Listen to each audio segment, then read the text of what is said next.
Inflation is always a concern and should always be a concern. Inflation is a very cruel tax, and the way I look at it is look at where government incentives are. And the government incentives are to inflate. They don't get their act together on the fiscal side, and so they have to inflate one way or the other. People say gold is not correlated to anything else. Well, that's almost true. If you look at the returns of gold over the long run, you're correct. The correlation to just about any other asset class is near zero, but that doesn't mean it's always zero. It's morphing in and out. The other side effect of that is that it attracts more technical investors. Because there are fewer fundamentals, it attracts more technical investors, and that can become a self-fulfilling prophecy. Not all central banks love gold. Many central banks hold it for historic reasons. The Federal Reserve holds it at a, well, legislated price. The European Central Bank holds it based on market value. The central banks that tend to like gold are the ones that are not necessarily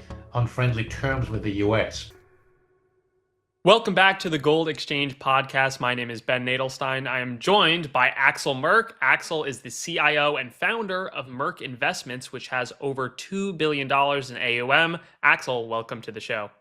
Great to finally be with you, Ben. Yes, it's been far too long, and we finally got you on the show. Very excited about that. Axel, let's start with just a brief overview of maybe your background, who you are, how you kind of got into the gold space, just so people know a bit about who you are. How I got into the gold space. Well, that's a good. I can tell you that the first time I invested in gold in earnest was in the early 2000s. We launched our first mutual fund in 2005 that always had a gold component in it. We nibbled in gold in various ways or forms. We launched a gold product in 2014, and then we started managing a gold mining fund in 2019.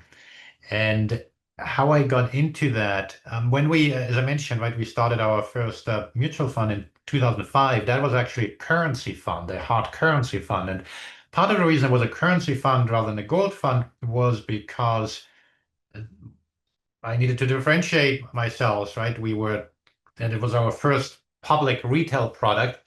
And as you can tell, I have an accent, so I figured currencies, I sound like an expert if I have an accent, might as well apply that. But in all seriousness, what we did is I've always been somewhat of a macro person and focused on deep dives into central banks. I trust we'll talk about the Federal Reserve quite a bit, but I've had the pleasure and the torture of listening to just about every ECB call and just about every FOMC call. And so I root my opinions based on fundamental research, and all of that is of course relevant for the gold space. And then the Eurozone debt crisis came, and people said, "Well, we don't like the dollar, but we don't really like anything else either." And and so whenever we veered away from currencies um, or anything more traditional, our investors pushed us back. We once had a mutual fund in the market that had a currency overlay, a fantastic product, but we couldn't sell it. And so that didn't live too long either. My own background, I actually have a master's in artificial intelligence, so I'm super hip in many things. I have a master in computer science. Now that is from a few years ago. That master's degree was in 1992, but I have an opinion about things, so that that hasn't changed. I have quite a quantitative background, although for most of my public communication, I focus on the macro things. And in our shop, you mentioned a little over 2 billion, currently 2.4 billion in gold and gold mining. What we do is really we are very analytical, and yet we love focusing on the qualitative thing. So we marry the two, and you can torture yourself in many different ways, and we do it by doing deep dives into both, and as I indicated, having opinions about everything. Let's start in that gold space for a second. So usually gold is just a interesting asset to have in a portfolio because it moves differently than stocks do and bonds do. Often it's hard to have it correlate to anything. And for a lot of people, they actually want an asset in their portfolio that is uncorrelated. So starting there, how is it in terms of analyzing from maybe a quantitative perspective gold and gold prices? Because part of the appeal of gold is it's so hard to pin down, and yet on the other hand you kind of have to have some strategy or some way of thinking about gold and where it's going in the future. How do you marry those two kind of paradoxical Sure. tensions? Well, we can talk about that for hours because you list various topics, and if need be, I can disagree with myself. But let me first untangle what some of what you have said. Um, so gold, people say gold is not correlated to anything else. Well, that's almost true. If you look at the returns of gold over the long run, you're correct. The correlation to just about any other asset class is near zero. But that doesn't mean it's always zero. It's morphing in and out. Sometimes it's positively correlated to equities, sometimes negatively correlated to equities, and sometimes not correlated to equities. Um, there's one thing it historically is more correlated to others, and I say historically because even that hasn't applied as much of late, which is so-called real interest rates, long-term real interest rates. And if you just real interest rates are supposed to be what you get after net of inflation. And of course, many in the audience will argue, well, what the heck? We don't know what long-term inflation is anyway, and then who cares about these government metrics to begin with? Well, the relevant part is that you can actually measure what the market thinks it is. And if you look at correlations, just abstractly speaking, it makes sense that gold moves when the perception of the long-term value of the currency is changing. And so think about it. You're holding this barbaric relic. In the long run, and your competition is long-term cash. Well, it's worth holding it if your cash is depreciating in value, is not holding up its value. And so these long-term inflation indicators, by the way, are confidence indicators in my view. They don't tell you what inflation is going to be a decade from now, but it tells you about the confidence that the market has in monetary policy. And so the other one, of course, you said, right, you got to know how to deal with it. The beauty about gold is that it's so simple. And unlike silver already, it has very little industrial use, which makes the dynamic simpler. The other side effect of that is that it attracts more technical investors. Because there are fewer fundamentals, it attracts more technical investors, and that can become a self-fulfilling prophecy. And so it reacts more into technical analysis than other things do. Um, and then, as you point out, right, diversification and whatnot, the way we look at this sector is that I believe there are different types of investors. There's the diversification investor. That's often the professional investors as well. There's the purchasing power investor who's mostly concerned about the erosion of the purchasing dollar and purchasing power of the currency. And of course, much of investing is about that. Gold is just a pure play of doing that. Another investor is the speculator. They haven't been around too much, but if gold is on a good run, they might jump on the bandwagon, increasing volatility. They are more in meme stocks these days. And then, of course, you got central banks and you got actual jewelry usage. And so they all these different types of investors have slightly different dynamics. I want to ask you about why do you think institutional allocation to gold has been in general pretty low or pretty small, whether it's family offices or broader institutions. And then when you go to the far right, you get central banks, who are some of the biggest institutions in the world, and they love gold. And then of course you have some retail traders who also love gold. And yet it feels like there's kind of a trough in the middle where I don't know, a family office goes, gold, I don't know, I have other options. Why do you think there's that weird trough in the middle where the smaller investors might like gold, large, big investors like central banks love gold, and then in the middle, there's kind of this gap where gold is often missing? Well, we all have our own investment objectives, so to speak.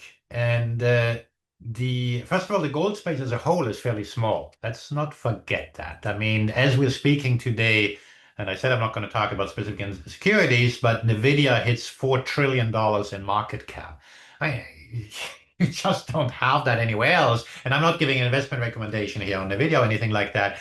But the gold space is small, and even the large mining companies, they're not that huge. And so that's something to keep in mind.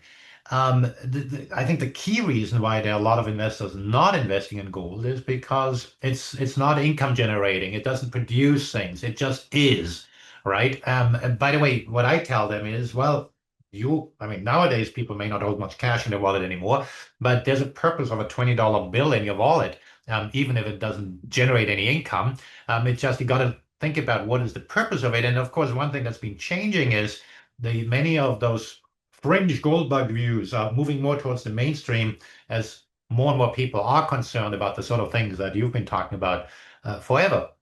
On the central bank side, not all central banks love gold. The Many central banks hold it for historic reasons. The Federal Reserve holds it at a well legislated price. The European Central Bank holds it based on market value. The central banks that tend to like gold are the ones that are not necessarily on friendly terms with the US because they're looking for ways to diversify away from the dollar. And it is not easy to do that. And they are certainly not piling all their money into gold, but gold is one of the beneficiaries of that trend. And with the exception of a few central banks, the Swiss of all is one of those exceptions. Central banks typically do not invest in equity markets. It's not their job. They have a mandate, and so if you veer away too far from the mandate, um, especially as a large institution, you don't do that. And gold is the sort of thing that doesn't fit anywhere. As I mentioned, right? We these days we are pure gold mining shop. And so we adjust our processes to that. But think about a gold product in another shop, a mutual fund or some other product, and they are subject to this wonderful compliance overhead. And kudos to anybody who is not working in the industry, because the compliance overhead has been running these shops. And the risk profile, the dynamics in that space, they're just so different from what happens in the typical equity portfolio. So it's always a stepchild, and these portfolio managers have to fight that. Well, yeah, there's little liquidity in my mining securities, but that's where the value is, type of thing, right? And so it just doesn't work well in the standard pattern. And so what we see is that the as you point out, right, some retail investors love it. Smaller advisors tend to be able to make decisions based on conviction, but the larger they get, the more um, cookie cutter they become. And I don't want to discredit any large advisors because some of them are really good, but their processes are more standardized, and gold doesn't often make it into the models that they pursue. It's just it doesn't quite fit into what they're doing. I want to ask you in terms of that quantitative part, which we spoke about in the beginning, about how real rates and gold have kind of diverged. What is your take as to why that's happened? Because on one side, you could say, oh, it's something about real rates that have changed. You could say it's something about gold that's changed. Or you could say it's actually neither of them and there's some broader thing that's changing gold prices. Yeah. Why do you think there's such a break? Well, we have to differentiate between correlation and causation. And the correlation is clearly with the weaponization of the dollar. When the incentives were increased, and I look through the lens of incentives with anything that's happening in the world, and when the US weaponizes the dollar, it's an incentive for the rest of the world to diversify out of the dollar. And so there's clearly correlation there. Whether that is the actual reason, one never knows, right? And similarly, if we were to interpret the gold action of today, the media loves to give everything a storyline. Whether that is the actual reason, who knows? But to me, that is a very, very valid explanation. Now, you can say that for other reasons, that suddenly that dislocated and maybe the price of gold is overvalued because of that. Um, but it's one of my themes is that the one factor I didn't mention in kind of there are these groups that affect gold and the correlation to real rates. The other thing that I didn't mention is geopolitics. When the world becomes a less stable place, the price of gold tends to go up, and we saw that when the initial strikes happened on Iran, it briefly went up, and then of course it came down again. And I say of course because the market tends to get used to these crises, for better or worse. The crisis may not abate, and the reason I mention it in this context is one thing that I believe is that we've had a fundamental change in the kind of the security profile of the world. The peaceful period, we've had since World War II has somewhat come to an end. And what we see, be that in Ukraine or in Gaza or Iran, are just symptoms of a new era. And in that new era, the cost of doing business has gone up. That's a very nice way of saying the world is becoming a dangerous place. When the world is a more dangerous place, doing business in the world is more dangerous. The cost of doing business is going up, and people are going to be stuffing more money into, or at least more currency, into things to get things done. And so we've had some of that also happening around that same time. And so those might also contribute to that correlation breaking down. I wouldn't rule out that correlation entirely. The other thing that has happened, and that may well be a contributing factor, is I noticed we haven't said a word about the Fed yet. The Fed is less relevant than they had been, and in many ways, it's a good thing. And of course, that's more pronounced with our new administration, if we can still call them new. There is so much happening on the policy front that whether interest rates are 4% or 3% are really a sideshow.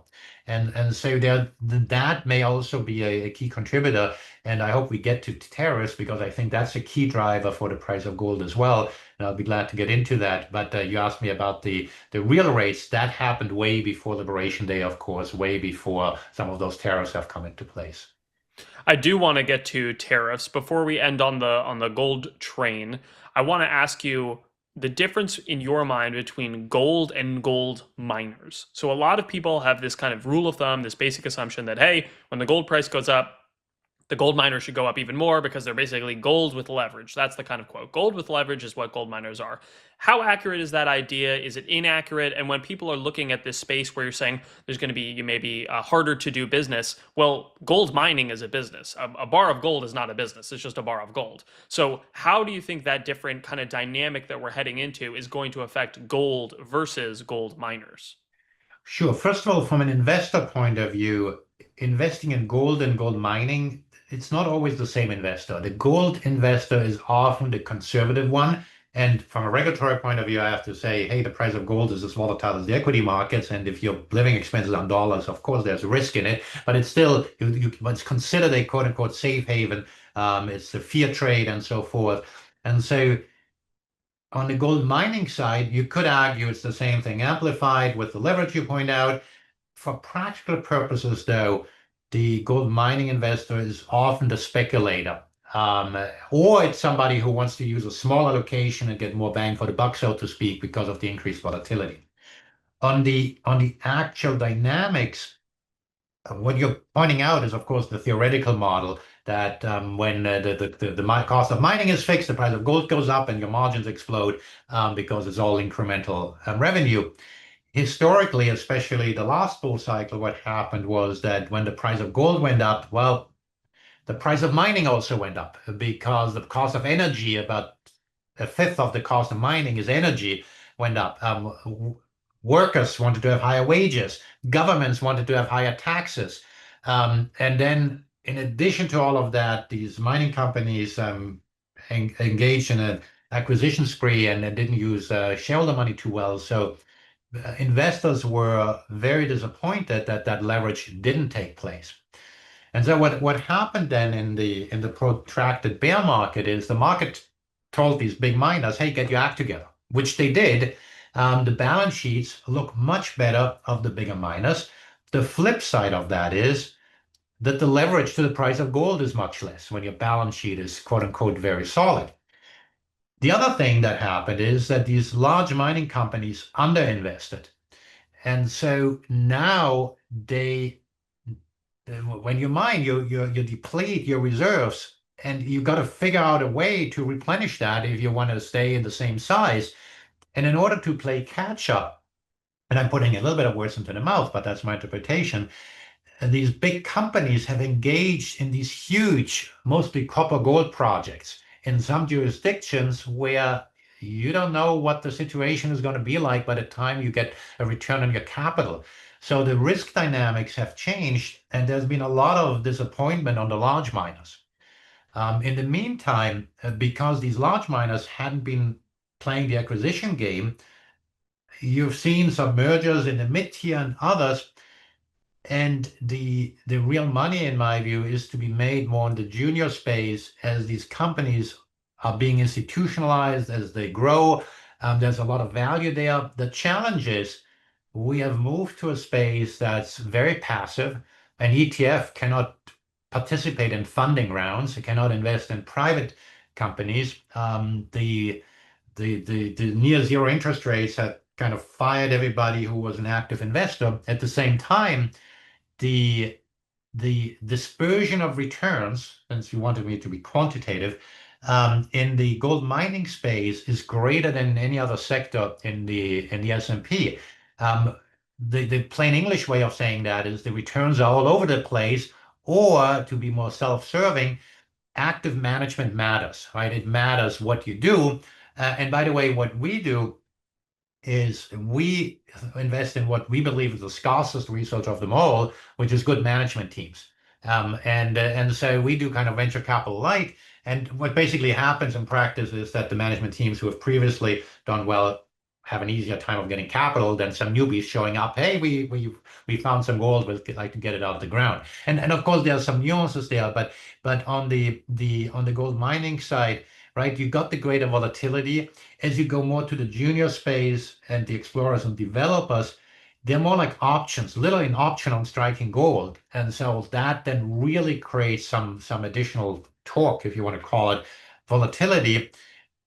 Historically, when the market gets into that space, it goes first into the majors and then to the more junior companies with some amplified effect. And if you look around what's happening now in the industry, in the higher for longer environment, where credit conditions were tight by design, it was difficult for these junior companies to have access to capital. That has eased. The equity window is open. You see a lot of funding taking place, but there is still a lot of discipline. And it's difficult to say whether that period is going to last a few months or 10 years. And so one has to watch how that space plays out. Overall, though, the market is paying much less for an ounce of gold in the ground than they used to. And that may be in part because they've gotten burned so many times. And to me, it just means there's still opportunities in that space. And even though that space has done very well, I think that there is still tremendous upside given where the price of gold is. You were the perfect person to ask that question to. Okay, now I want to go to the AI kind of area because obviously tariffs and AI, I think most people say, what is the connection there? But I do think that there's a potential war on, if you want to call it a soft war or a cold war, on this AI train where people are saying, hey, if this AI is potentially as powerful or as economically advantageous as we think it could be, we really want to have, let's say, chips in our country or AI in our country, and we want to make sure that we're getting the benefit of AI and not a competitor, whether it's China or someone else. So, do you think that the tariffs are a way to kind of start getting the market ready for more reshoring, more onshoring, which means, hey, we need to have, whether it's chips in our country or mining in our country so that we can create solar panels in our country so that when the time comes to use AI and to leverage this, the United States won't need to rely on China for solar panels or China for chips. Do you think that's where the tariff and the AI conversation begins? Or do you think the tariffs are one thing, AI is completely separate, and there just happens to be some overlap? Um, Let me give you the answer you probably didn't expect. I think tariffs on their own have a profound impact on the price of gold and completely unrelated to AI. And the reason is, I'm sure everybody has heard this example of you have a trade deficit with a supermarket, right? Because you're buying the goods, you give them the cash. Well, that cynical comment aside, if you're trying to balance trade, you're not only going to reduce the deficit in the goods, you're impacting financial flows. And so on the macro level, when there is an effort to reduce the trade deficit by force, you will impact financial flows.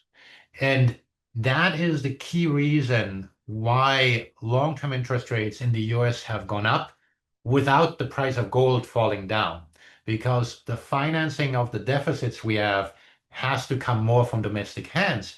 And of course, there are side effects on that, including the increased pressure on the Federal Reserve to lower the funding costs, because politically it's not very convenient when the long-term rates go higher.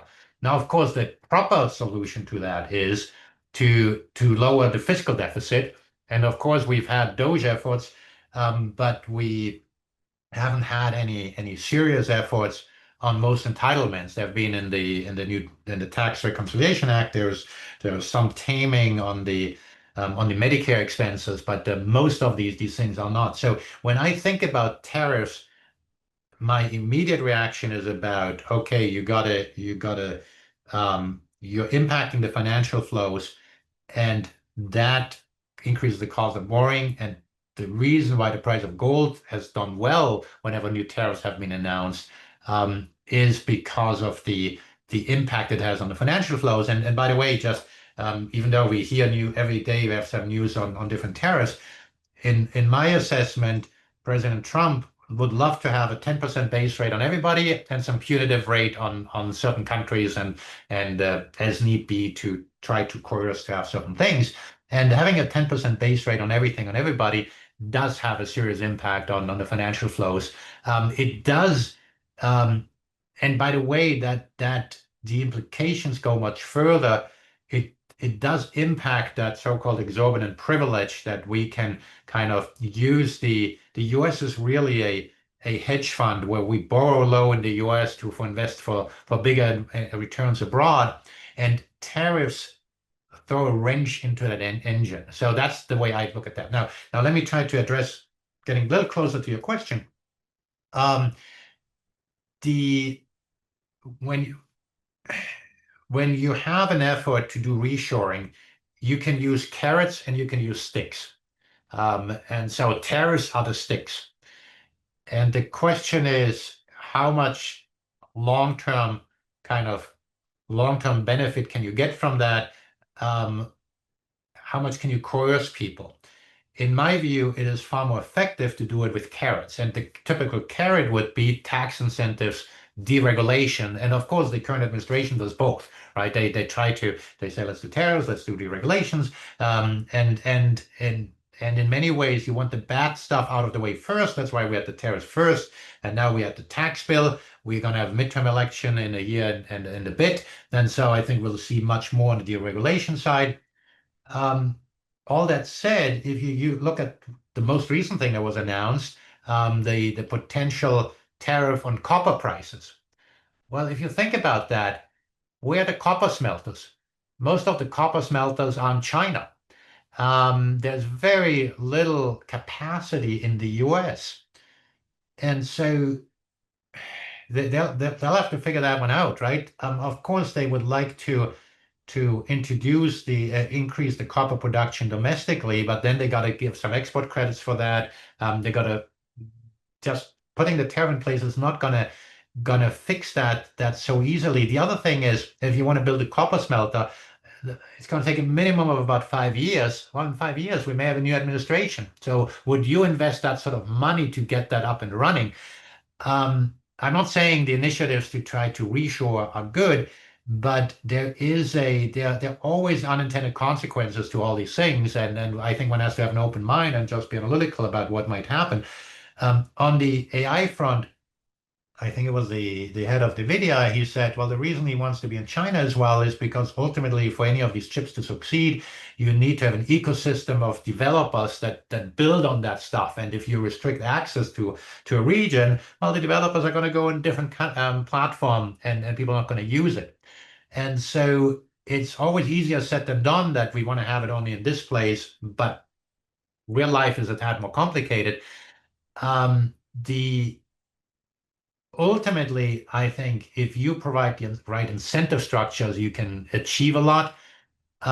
What we do know, of course, for the AI in the context of commodities more broadly, that it's incredibly energy intensive.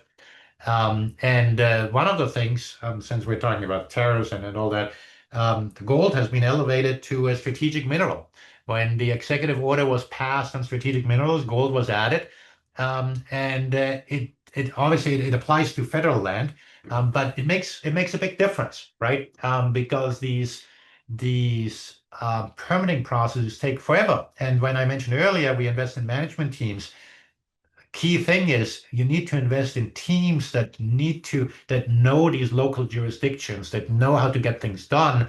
Um, and clearly, if you have a government that's friendly, and these things change, not just in the US, in any other country, that make it easier. And the US historically is not a low risk jurisdiction for mining because rules change, right? It takes forever to get stuff done. And so having something um, like a cutting of the red tape is tremendously helpful. I don't know, did I answer part of your question?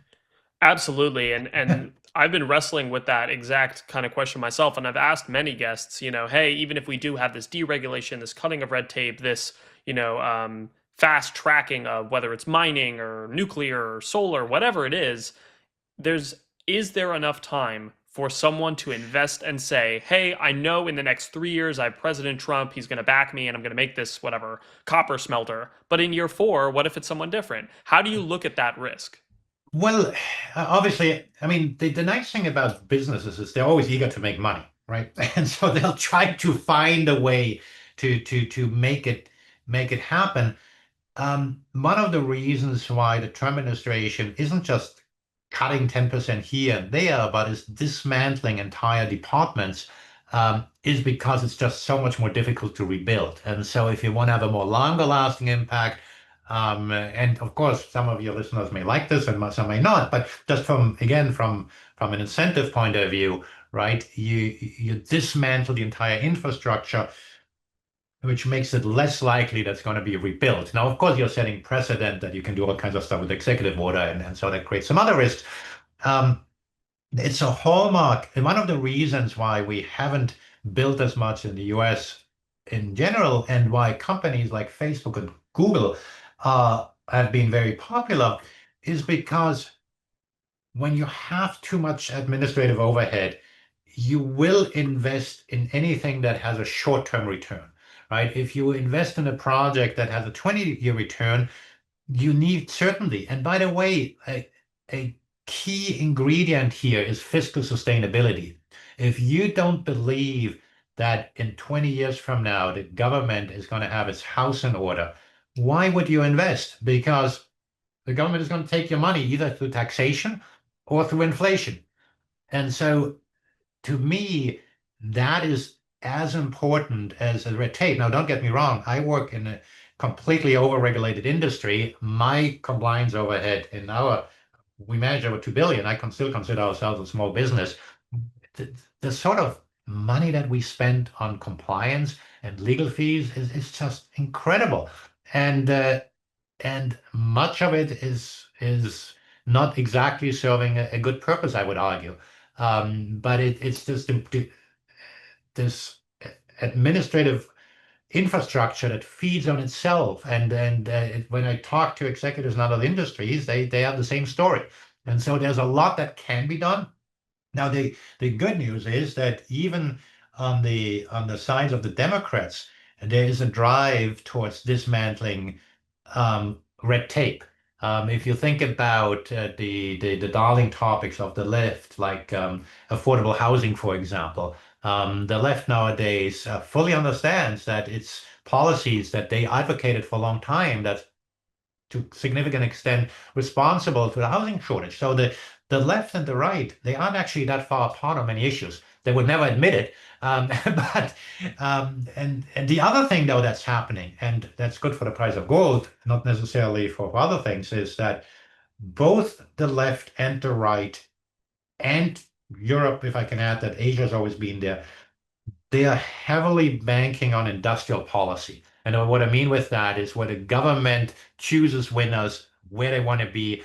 Biden administration was into solar that you mentioned. The current administration has some other darling projects.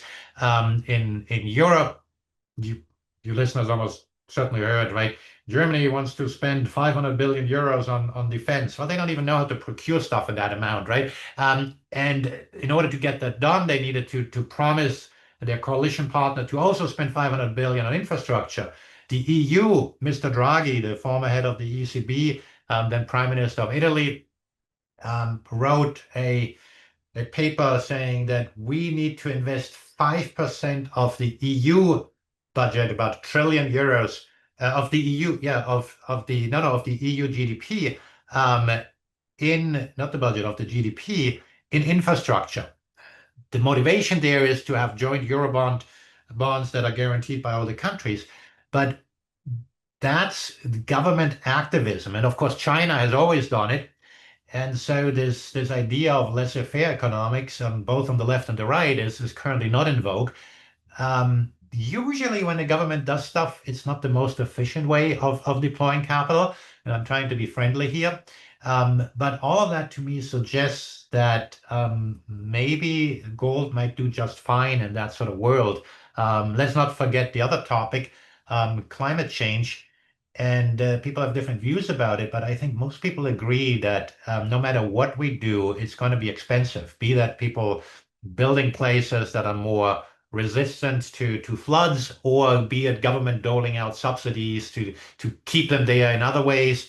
Um, it, all of that sounds expensive to me. And on top of that, politicians on the left and the right, and we saw it in the most recent Budget Reconciliation Act, money seems to be growing on trees. You can spend it on anything, right? And so um, we may not know exactly what's going to happen, but I think it's not going to be cheap.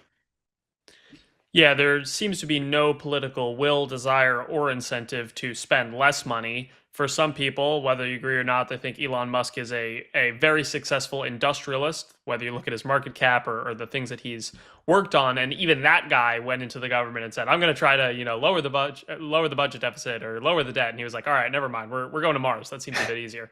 So it seems like there's no real either will, power, incentive to get the debt lower. And I do want to ask you, as someone who kind of alluded to your bona fides in the AI space, do you think AI is the answer that we've all been waiting for on the growth side, where finally we can say, oh, we'll just ask the AI, how do we increase GDP? Oh, we'll ask the AI, how do we do XYZ? Or do you think that's kind of a boondoggle? I think it was Neil Ferguson, he is an economic historian, who said that the amount that's being invested in AI hasn't been invested since the building out of the railway network. It's a huge percentage of GDP that is affected. So it will have a profound impact. Now, is all that money going to be spent extremely efficiently? Well, maybe not. But just as when the railways, most of them went out of business, but that then spawned other industries. So other things will happen. I like to look at more like in the 90s, there was an amazing .com frenzy. And of course, pet.com doesn't exist anymore, but we got other things that came from that, right? So we can have a bubble here or there, but that thing will move us forward. I personally use AI on a daily basis. I pay, I think, for ChatGPT $25 a month, and I think I get a couple $1,000s worth of value out of it every day. So I think that there is more value there. The adoption is going to dramatically increase. You can empower, just as the internet empowered anybody in the world with internet access to do many things, you can do so much more with AI. Now, does that mean everybody will know what to do with AI? I mean, most people still use a fancy computer for nothing more than a typewriter, right? I mean, you can waste good technology for many things. That said, and by the way, I've rarely had so many returns on Amazon since I've started using ChatGPT, because I'm convinced I'm ordering the right stuff and I'm ordering the completely wrong thing when I get that stuff anyway. So there's going to be waste of that sort as well. But it will have a huge impact. The one impact we see is that there's suddenly a fascination on both on the left and the right for nuclear energy. I mean, it's been way overdue, but it changes attitudes. Um, the and of course it also helps to cut out middle management, it seems. The And we see it on the programming side, basic programming. You don't need a programmer for everything, right? You can have a computer do it. It will free up resources. That's a positive way of phrasing it to for new creative things. Um, the big fear I have is overregulation. The established players have a tremendous interest to protect themselves. The sort of Orwellian dystopian ideas they have are very scary for things that are close to the heart of many gold investors that kind of mingle with libertarian ideas. There are ideas out there that because you can do bad stuff with AI, the computers should really be monitoring the users so that if you search for something that could be illegal, that will be an immediate report to the government type of thing. And this may sound strange, but there are some very influential people that advocate for those sort of ideas. So who knows how that's going to end? Another way of maybe phrasing that is I just quoted Neil Ferguson, so let me quote him again. By the way, fantastic writer on economic history.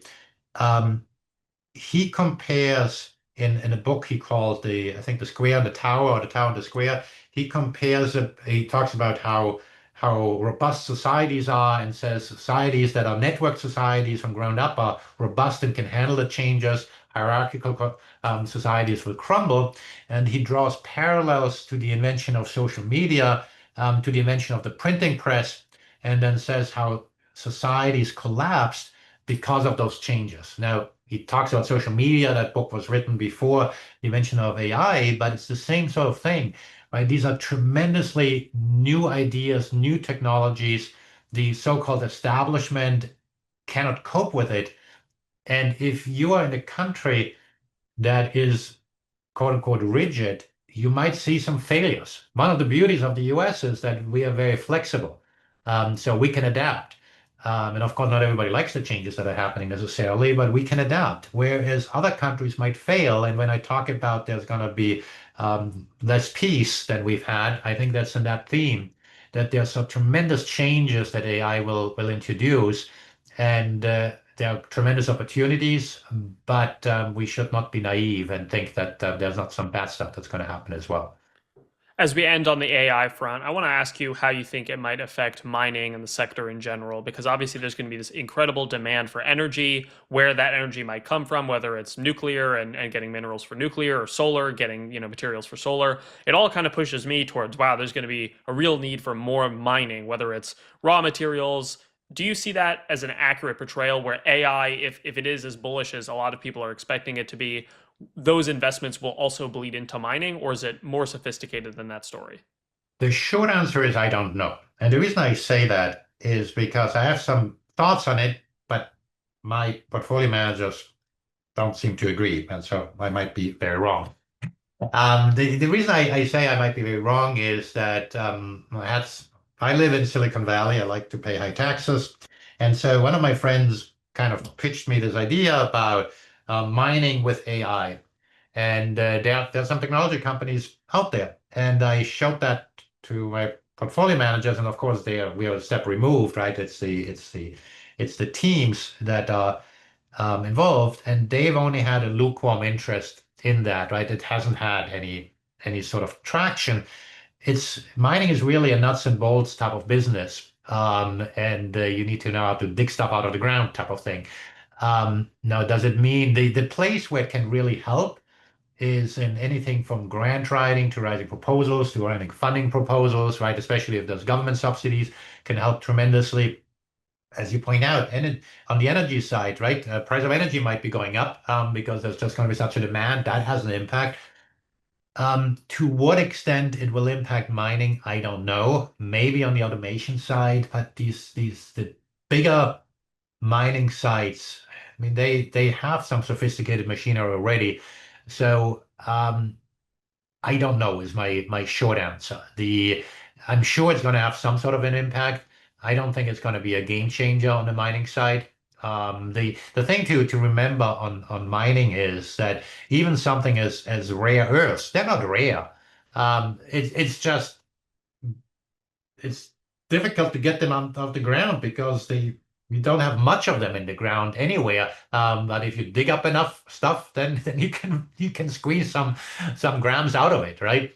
And so in what ways AI will help in there, I don't know. I'm sure it's going to be in every chip and every detail somewhere somehow.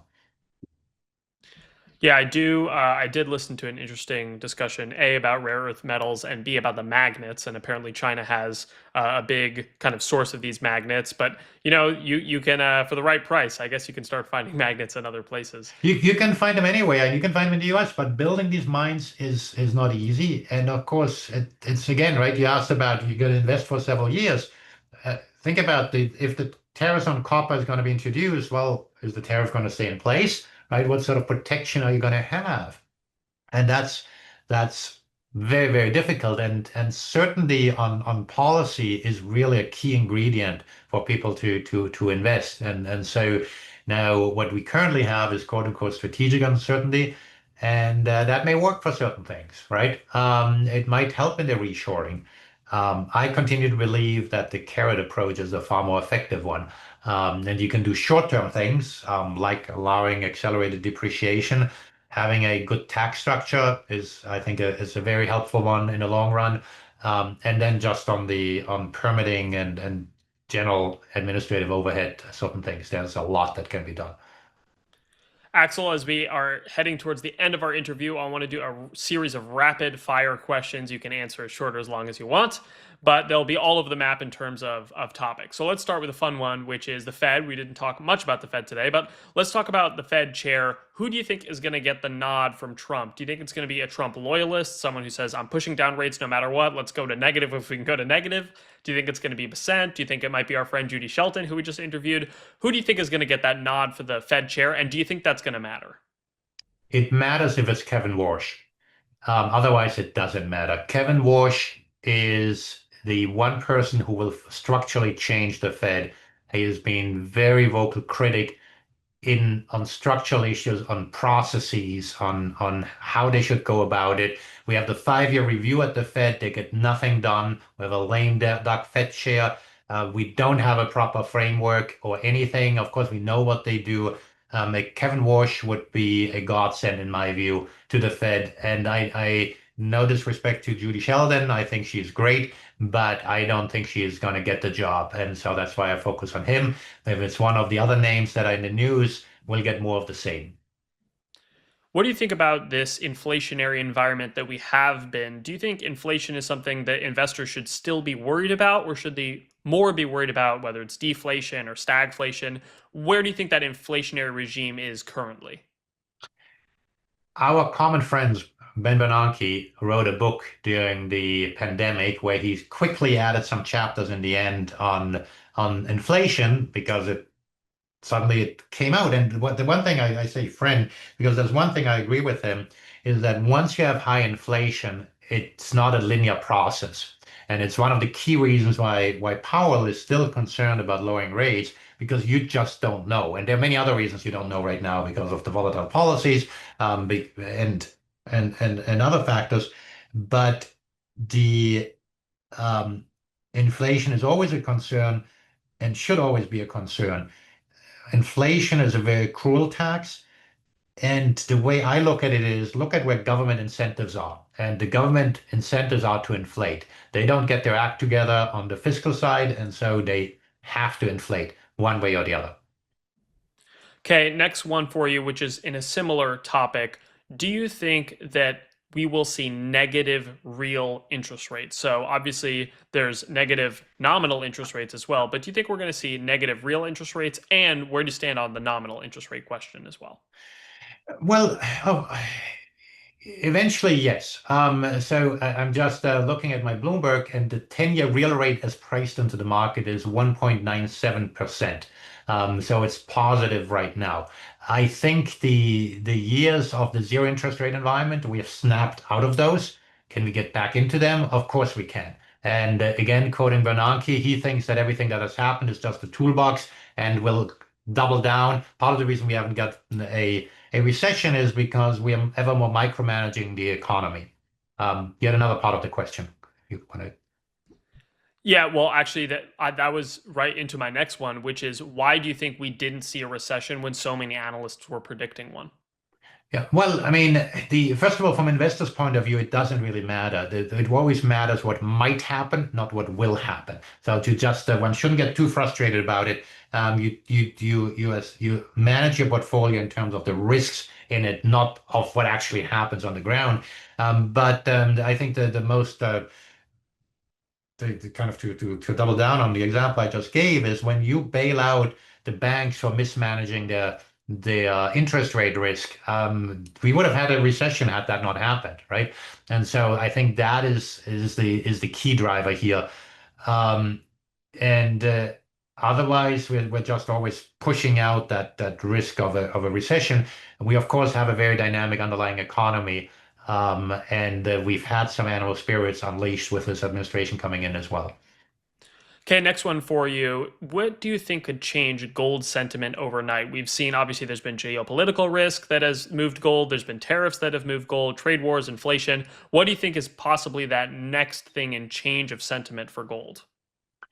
Well, if Congress gets its act together and we're going to introduce fiscal sustainability, then gold is going to go down the drain. So if you think there's a high risk of that, then that would change it. We're in an environment where we believe interest rates are going to continue to go down. We, as in not just me personally, but the market, that's historically a favorable environment for the price of gold. Obviously, it's had a huge run up. There's no assurance it's going to continue. They're not going to have some consolidation. But you mentioned negative real rates. In a financial repression sort of environment, there are times when gold doesn't do well, especially when there's any anticipation, just as we had in the higher for longer environment, that the Fed is going to do something about it. And then, by the way, to just add to that, historically, when any country reports higher than expected inflation numbers, the currency often goes up. And the reason is not that inflation is so good, but it's because the expectation is that the central bank of that country will do the right thing. And then it's only over time when they realize, oh, they didn't, that then the currency weakens again. What's something that you've changed your mind about, a belief that you used to have, and maybe you changed your mind, but specifically about gold? Because we have a lot of gold investors, some new, some old, some veterans. What's something that maybe they can take away from something that you've learned in your experience in the gold space? My goodness. I mean, be humble in this space, although I'm not saying that I didn't used to be humble, but investing in gold makes any investor humble, right? And I push back against most of the conspiracy theories.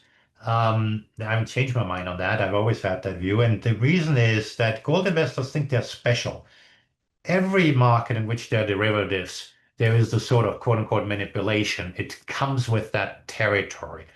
Um, and uh, and so and also to anybody who thinks that the government is going to go back to a gold standard, don't believe the government is going to bail you out on this. If you want a gold standard, have your own personal gold standard, and that other countries are going to go together and do something.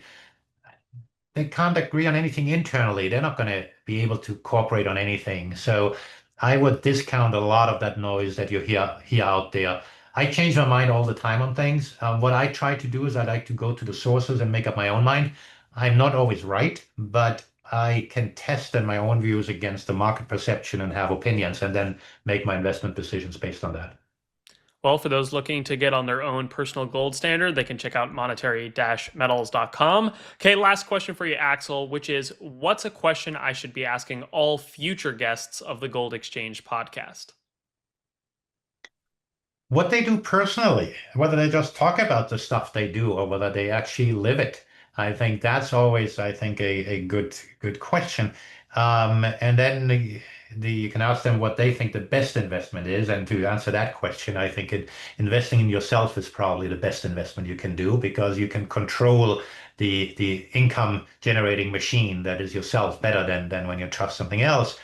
But yes, the asking people whether they put the money where their mouth is. And the other part of that is, I think it makes a huge difference whether people actually manage money or not, because there's a different, and I'm not saying one is necessarily right or wrong, but it completely changes the perspective. As a manager, right, we have an institutional mandate to do certain things. The negative way of phrasing it is, oh, I'm talking my own book, but it's a different way of thinking about things. And when you hear things about when that was the flight of gold out of London to New York and whatsoever it is, I actually live that stuff and know some of the players involved in these things. And it makes a huge difference versus you just grab a headline from somewhere. And so do vet the credentials on the air. It doesn't mean somebody's wrong who quote unquote just has a view, but I think the context matters, and it's good for the listeners to be aware of the context. Axel, this has been a fascinating interview. It's been great getting to know you and your perspective. Where can people find more of you and your work? Merkinvestments.com is our website. I can't discuss our products here, but you can get there from our website. We have a free newsletter. If you're on Twitter, at Axel Merk is my handle. Again, I can't tweet about products, but I will share my views, mostly on monetary policy and precious metals, and then some other things to just get a rant when I need to rant about something. But yes, follow my work, and then maybe just back with you at some point in time in the future. Axel, absolutely. We'd love to have you back. Thanks so much for the great interview. Yeah, my pleasure.